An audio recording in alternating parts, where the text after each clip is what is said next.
नमस्कार दोस्तों, आज हम बात करेंगे हाल ही के दिनों में चर्चा में चल रहे बिहार में शिक्षक नियमावली के बारे में, जिसके बारे में हम एक वीडियो में पहले ही बताए थे, जो कि बहुत कम समय में और बहुत अच्छा से बताया गया। आज हम उसी के दूसरे पहलू बता रहे हैं। इस नई नियमावली में शिक्षकों की जो बहाली होगी उसके कुछ पॉजिटिव बात है तो कुछ नेगेटिव है। ये हमें जानना ज़रूरी है, क्योंकि इसमें पॉजिटिव और नेगेटिव जब तक अपना जानेंगे, इसके कारण आप विद्रोह या संघर्ष या आदि तरह के कारणों में, विवादों में उलझ जाएंगे। इसलिए आपको शांति से और सच्चे मन से इस वीडियो को सुनना होगा, देखना होगा। तो चलिए सुनते हैं और शुरू करते हैं। ये नई नियमावली के पहले हम कुछ गुण के बारे में जानते हैं। तो ये नियमावली में जो शिक्षक की बहाली होगी वो सीधी प्रक्रिया द्वारा होगी, जिन्हें राजकर्मी के दर्जा प्राप्त होगा। यानी कि अब वे नियोजित शिक्षक के रूप में नहीं जाने जाएंगे, वो राजकर्मी के, एक राज्य के अच्छे कर्मचारी के रूप में जाने जाएंगे। और अगर वे राज्य के अच्छे कर्मचारी हैं तो उन्हें राज्य में वो सभी अधिकार प्राप्त होंगे जो अन्य राज्य अधिकारियों को प्राप्त होते हैं या राज्य कर्मचारियों को प्राप्त होते हैं। उसी प्रकार वे शिक्षक को भी प्राप्त होंगे। इस प्रकार ये नियोजित नहीं, नियमित शिक्षक होंगे। इन्हें वेतन अधिक मिलेंगे, प्लस पेंशन आदि तरह के सुविधा मिलेंगे। और इनमें ज़्यादा योग्य शिक्षक की बहाली होगी, जिससे हमारे समाज में अच्छे शिक्षक की उपलब्धि होगी और जिससे बच्चा का भविष्य अच्छा ही होगा। आगे सभी राज्यों में ऐसी प्रक्रिया कई सालों से चल रहा है, जैसे राजस्थान हो, यूपी हो, दिल्ली हो, मध्य प्रदेश हो, अन्य जगह भी इसी प्रक्रिया द्वारा अब शिक्षक की बहाली होती है। इसी के देखते हुए बिहार सरकार भी शायद इस प्रक्रिया में का शुरुआत की है।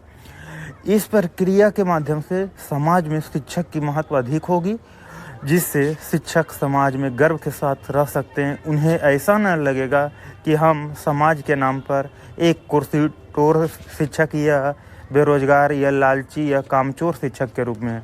इसलिए इस प्रक्रिया के सब तो अच्छे गुण हैं, पर इसके अवगुण भी तो है, जो अवगुण सरकार तक पहुंचना चाहिए। मीडिया के माध्यम से, आप लोगों के माध्यम से, आप लोग शेयर करेंगे तो इसके माध्यम से सरकार तक पहुंच सकती है। इसलिए आप शेयर भी कीजिएगा। इसके अवगुण हैं। पहला अवगुण प्रमुख है। इसका अवगुण जैसे कि मान लीजिए, आप जानते होंगे कि यूपीएस जैसे प्रक्रिया में, परीक्षा में 6 अटेम्प्ट मिलता है, पर शिक्षक को 3 ही। ये तो अन्याय ही है इन्हें विद्यार्थियों के साथ। दूसरा, जो पहले से जो आयन शिक्षक है उन्हें भी एग्ज़ाम देना होगा।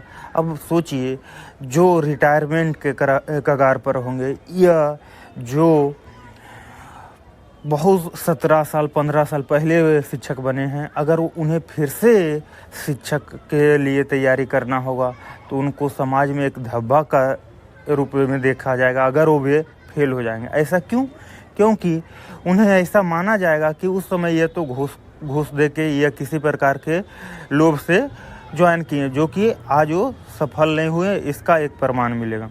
दूसरा, ये नियमावली आने से पहले ये बता देना विद्यार्थियों को, शिक्षकों को ज़रूरी था कि आने वाले समय में जो भी शिक्षक की बहाली होगी वो इस प्रक्रिया से होगी। इससे विद्यार्थी के 4 साल बर्बाद तो नहीं होता।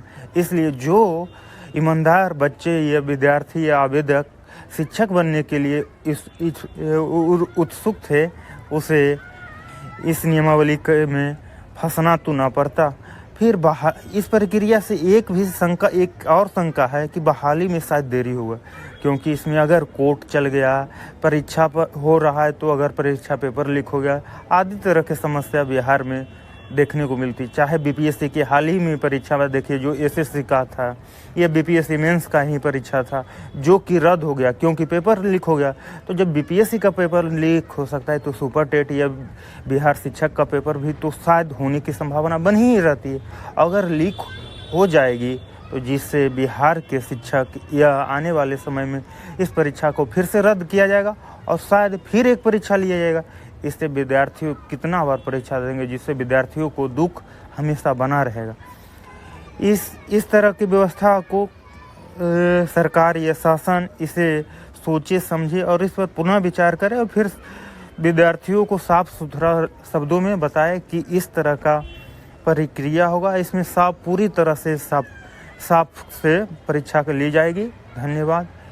इस वीडियो को देखने के लिए आप इस चैनल को सब्सक्राइब कीजिए, शेयर कीजिए, कमेंट कीजिए। कुछ भी खराबी लगे आप कमेंट कीजिएगा, हम इसे सुधार करेंगे, क्योंकि सुधार से ही व्यक्ति आगे कुछ सीखता है। इसलिए आपका कमेंट का हमें इंतज़ार रहेगा। धन्यवाद।